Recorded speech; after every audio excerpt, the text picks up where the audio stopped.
claims by the government were later revised by the government itself, raising questions about what actually happened in the matter of the assassination of bin Laden. And there's questions are still being raised. I mean, we had the release of some videos which didn't really answer any questions because they were selective, they didn't have sound, and they seemed to be directed at trying to undermine his credibility with his followers, which is more of a propaganda exercise than an information exercise. There's been a lot of debate underway all over the world about whether or not this was a politically motivated or media-motivated event, or was it really a military directed event. The reasons for the questions were the United States admits that they first found out about this house in 2010. The others say that Pakistani intelligence and even Afghan intelligence tipped them off about the house in 2009. So they had it under observation. They had the CIA was there. Now, whether or not they were able to determine if bin Laden was there or not, we don't know.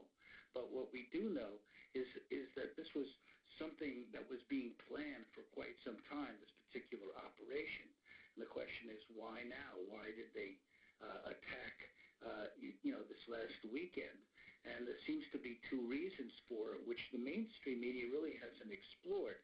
One is the reorganization of the military, with the head of the CIA moving to head up the Pentagon, with General Petraeus moving into the CIA, with one of the officials of the SEAL program moving into the Central Command. So the covert action people seem to be in more powerful positions in the military than ever, which means more secrecy and more covert operations, obviously.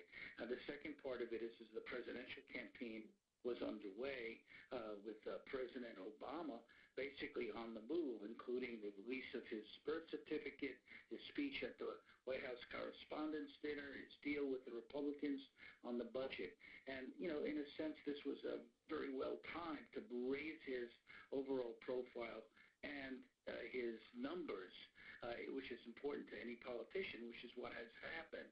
So there's been speculation about this, and that speculation and those questions have really not been in the mainstream media as much as have been in the independent media. So people who are looking for more than the hows of what happened, but the whys of what happened, are looking to other media sources.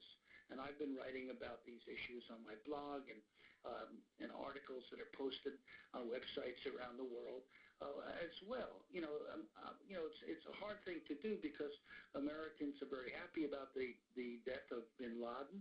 I myself say good riddance. I'm not a big bin Laden supporter, never have been. But the questions about whether or not this was legal or not in international law, whether or not this was smart in terms of a tactic at this time, really need to be debated and discussed. And I think people are looking for answers, and they're not finding them in the mainstream press.